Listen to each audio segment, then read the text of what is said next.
ಈ ಸಯಾಟಿಕ ಸಮಸ್ಯೆ ಏನು ಅಂತಂದರೆ ಸೊಂಟದ ಭಾಗದಿಂದ ಕಾಲಿನ ಹಿಮ್ಮಡಿಯವರೆಗೂ ಇರುತ್ತೆ. ಇದು ಕೂತ್ಕೊಂಡ್ರೆ ನೋವು, ನಿಂತ್ಕೊಂಡು ಒಂಥರ ಪ್ರಾಣ ಸಂಕಟ ಆಗ್ತಾ ಬರುತ್ತೆ. ಈ ಸಯಾಟಿಕ ಸಮಸ್ಯೆ ನಿವಾರಣೆ ಆಗಬೇಕು ಅಂತಂದರೆ ಯಾವ ಒಂದು ಮೊದಲೇ ಮಾಡೋದಿದೆ, ಒಳಗಡೆ ಇರುವಂಥ ಇದರಲ್ಲಿ ನರಗಳಲ್ಲಿ ಎರಡು, ಒಂದು ದಪ್ಪನ ನರ, ಇನ್ನೊಂದು ಸಣ್ಣ ನರ. ದಪ್ಪ ನರ ಇತ್ತು ಅಂತ ಅಂದರೆ ಸ್ವಲ್ಪ ದಪ್ಪವಾಗಿರುತ್ತೆ, ದೊಡ್ಡ ಗಾತ್ರದಲ್ಲಿರುತ್ತೆ, ದೊಡ್ಡ ಗಾತ್ರದಲ್ಲಿ.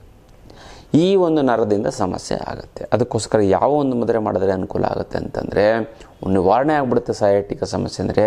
ಮತ್ತು ವಜ್ರಾಸನದಲ್ಲಿ ಕೂತ್ಕೊಳ್ಳಿ, ಈ ಸಯಾಟಿಕ ಸಮಸ್ಯೆ ಹೊರಟೋಗ್ಬಿಡ್ತದೆ, ಗೊತ್ತಲ್ಲ. ಈ ವಜ್ರಾಸನದಲ್ಲಿ ಅಂತಂದರೆ ಮಂಡಿಯ ಮೇಲೆ ಕೂತ್ಕೊಳ್ಳೋವಂಥದ್ದು. ಅದು ನಿಧಾನವಾಗಿ ಒಂದು ಪ್ರಮಾಣ ಇರುತ್ತೆ, ಅದು ಯೋಗ ಟೀಚರ್ ಹತ್ರ ಹೇಳಿಸ್ಕೊಳ್ಳಿ, ಅದು ಯೂಟ್ಯೂಬಲ್ಲಿ ಬರುತ್ತೆ, ನಿಧಾನವಾಗಿ ನೋಡಿಕೊಂಡು ಒಳ್ಳೆ ಗುರುವಿನ ಒಂದು ಮಾರ್ಗದರ್ಶನದಲ್ಲಿ ಅಥವಾ ಯಾರು ಯೋಗ ಚೆನ್ನಾಗಿ ಗೊತ್ತಿತ್ತು ಅಂತ ಅವ್ರು ಕೆಲವು ಹೇಳ್ಕೊಂಡು ಡೈಲಿ 2 ನಿಮಿಷ 3 ನಿಮಿಷ ಕೂತ್ಕೊಳ್ಳಿ, ಸಯಾಟಿಕ ಸಮಸ್ಯೆ ಹೊರಟು ಹೋಗುತ್ತದೆ.